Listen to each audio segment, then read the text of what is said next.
En este vídeo vamos a repasar la unidad 4 de inducción electromagnética. Bien, lo primero que hay que repasar y conocer bien son las experiencias, la experiencia original de Faraday, que es esta que viene aquí descrita, que ocurre cuando una bobina conectada a una batería, es decir, por aquí circula una corriente, de modo que esto crea un campo magnético, esto es lo que se llama un electroimán, esto funciona como un imán. ¿Qué ocurre cuando esta bobina se introduce en otra bobina conectada a un galvanómetro o a un amperímetro? Cuando se introduce, cuando se deja quieta, cuando se saca. Esta es la experiencia de Faraday, que hay que conocerla, porque se puede plantear en una cuestión. Luego, esa misma experiencia, pero hecha con un imán. Pueden ponernos una espira sola, como aquí, o una bobina. Una bobina es un conjunto de n espiras. También se llama solenoide. ¿Vale? O sea, aquí el imán es el inductor y la bobina es el inducido. Y aquí antes el electroimán, este electroimán es el inductor y esta otra bobina es el inducido. Bien, pues otra variedad también de la experiencia es tener una bobina conectada a un amperímetro, dentro de otra bobina conectada a una batería y a un interruptor. Entonces, cuando el interruptor se abre o se cierra, se observa aquí el paso de corriente. ¿Vale? Todo esto tiene que ver, como ya vimos en su momento, con los cambios de flujo magnético. Pues esta otra experiencia hay que repasarlas, porque pueden ser objeto de pregunta en una cuestión. La ley que explica la inducción electromagnética es la ley de Faraday-Henry-Lenz. Para poder recordarla, pues antes vemos el flujo magnético. El flujo magnético es la cantidad, el número de líneas de campo que atraviesan una superficie. ¿Vale? Tú tienes un campo magnético, B, representado por sus líneas de campo. Entonces, si tú colocas una superficie o colocas un conductor que tiene una superficie interna, ¿no? Lo colocas ahí dentro de ese campo B, el número de líneas de campo que lo atraviesan, que atraviesan esa superficie, o esa superficie, es lo que se llama el flujo magnético, ¿vale? Y se mediría en una unidad que se llama Weber, que es Tesla por metro cuadrado. El flujo magnético, si el campo es uniforme, se calcula directamente como producto escalar de B por S, donde ese es el vector superficie, que recordad que es perpendicular a la superficie que define el conductor. O sea, por ejemplo, aquí el conductor sería esta espira cuadrada, ¿no? Podría ser. Y la superficie que define, la superficie interior a ese conductor, tiene un vector S asociado que es perpendicular a ella. Cuidado, porque este ángulo θ es el ángulo que forman B y ese vector, no el ángulo que forman B y la superficie. Cuidado. Si el campo no fuese uniforme, pues se calcularía así. Esta es la definición general de flujo para cualquier tipo de campo, pero normalmente los problemas pues, son casos de campo uniforme y se resuelven así. Si en lugar de tener una espira tenemos una bobina, el flujo a través de una bobina, pues hay que multiplicar por n, siendo n el número de vueltas o de espiras que tiene la bobina.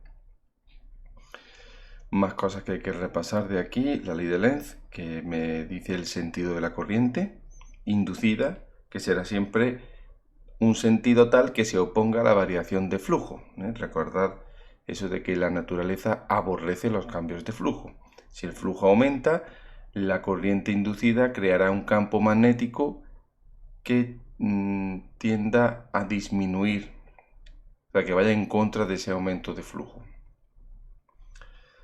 Por ejemplo, aquí este imán se está acercando, el campo va hacia la derecha, está aumentando el flujo, ¿no?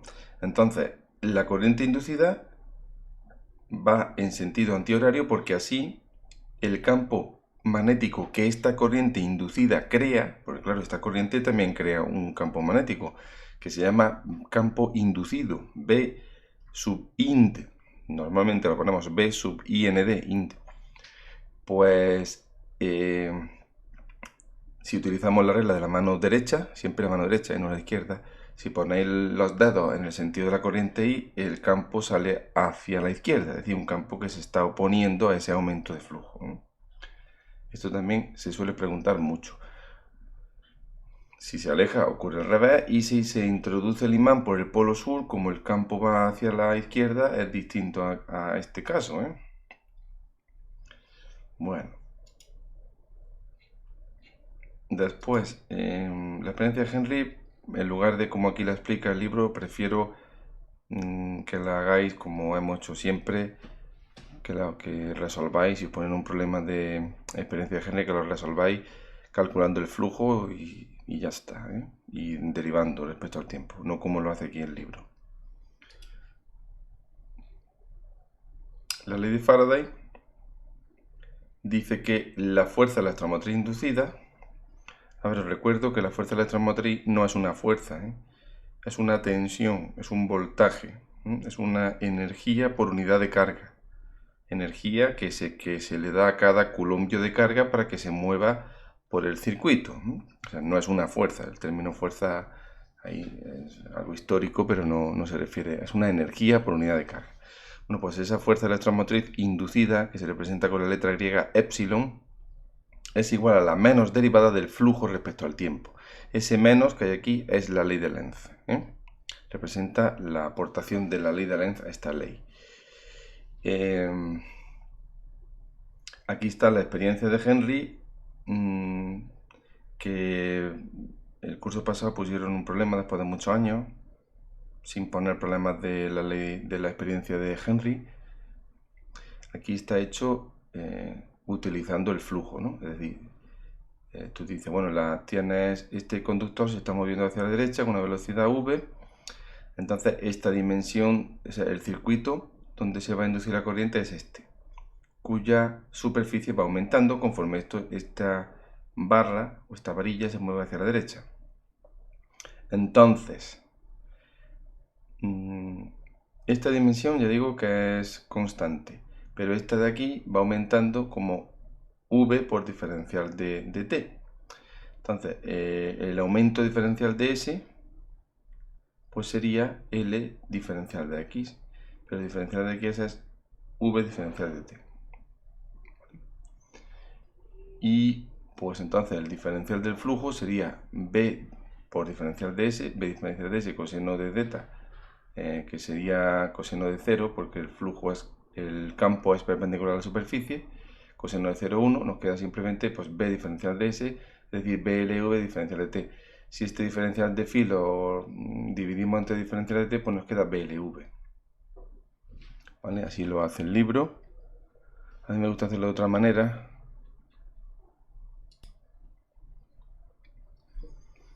A ver, si estas son los dos raíles, ¿no? Separado una distancia L. Esta distancia de aquí vamos a llamarla X. El campo, bueno, no lo he dibujado, podría ser entrante o saliente. Vamos a ponerlo así, entrante, por ejemplo, así.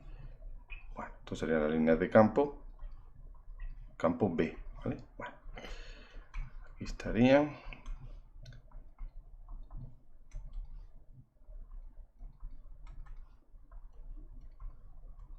Bueno, entonces, esta varilla azul se va moviendo hacia la derecha con una velocidad v. Entonces, la superficie que hay aquí, la superficie que voy a rayar, S va aumentando con el tiempo, ¿vale? Esa superficie S es igual a L por X, ¿vale? Es una superficie rectangular. Pero si esta velocidad es constante, ¿vale? Entonces sería, X se pondría como V por T, pues entonces sería L por V por T. Es decir, la superficie va aumentando, como veis, con el tiempo. L es constante, V también, y T es una variable, va aumentando, entonces la superficie varía con el tiempo. S es una función del tiempo. En el caso en que V se mueva, que V sea constante. Si V en lugar de ser constante, pues fuese, por ejemplo, fuese una aceleración, pues un movimiento rectilíneo uniformemente acelerado, pues entonces aquí pues ya sería, bueno, x no sería vt, sino que sería pues un medio de at cuadrado, ¿no? Pero bueno, lo más habitual es que sea constante.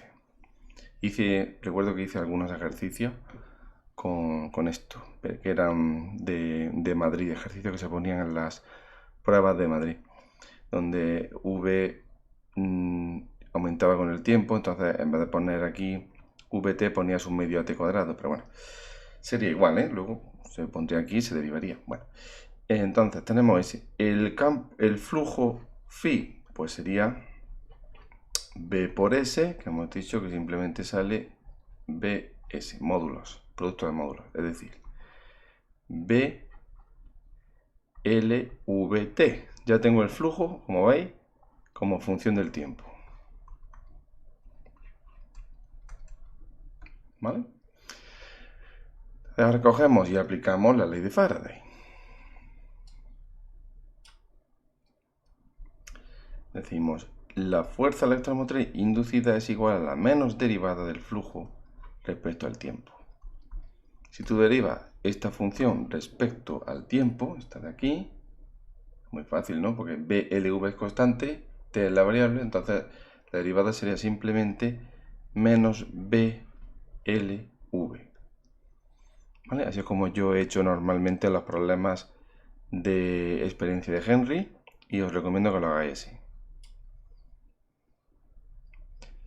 Bueno, continuamos. Esto también, si nos pide la intensidad que circula por el conductor, pues utilizamos la ley de Ohm. La intensidad sería la fuerza electromotriz entre la resistencia que tenga el conductor. La resistencia se mide en ohmios, recordad. Resistencia R se mide en ohmios, cuyo símbolo es una omega mayúscula.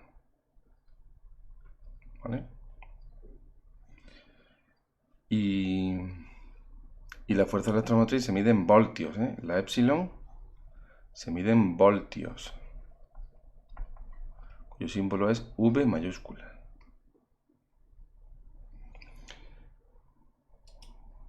Vale. Y esta es la ley de Ohm, recordarla, I es igual a epsilon partido por R.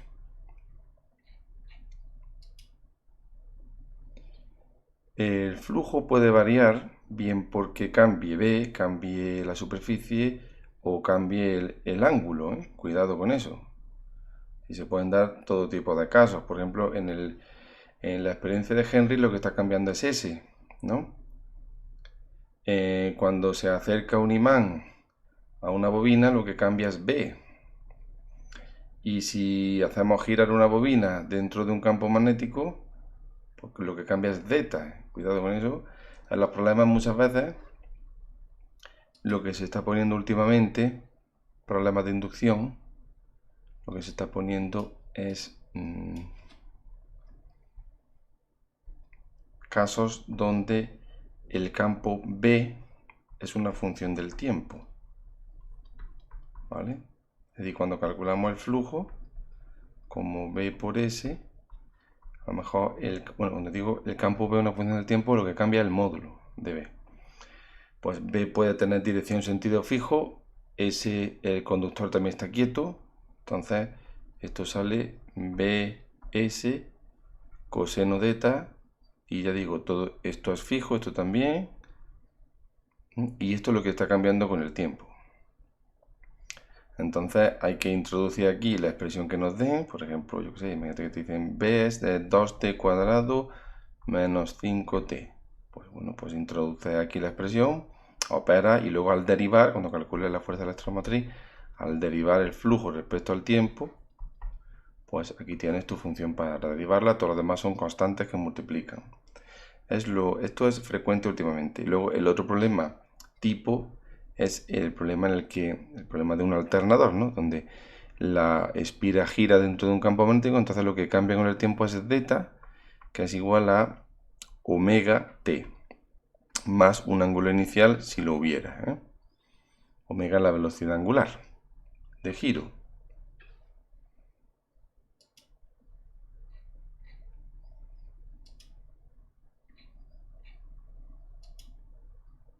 ¿Ves? Esto es el alternador, que también hay que repasarlo porque se ha preguntado mucho.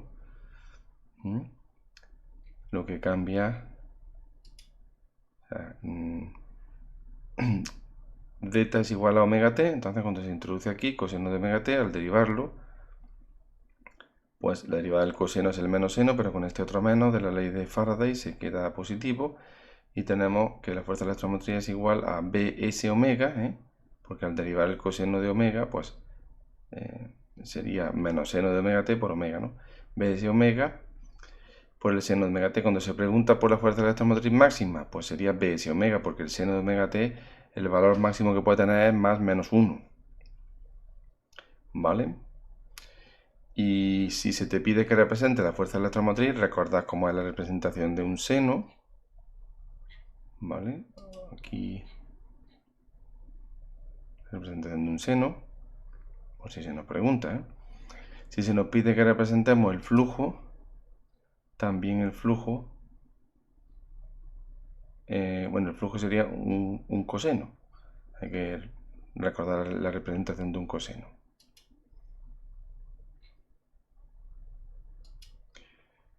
Y ya está, porque lo demás son aplicaciones, pero no hay que repasar nada más de este bloque, bueno, de esta unidad didáctica.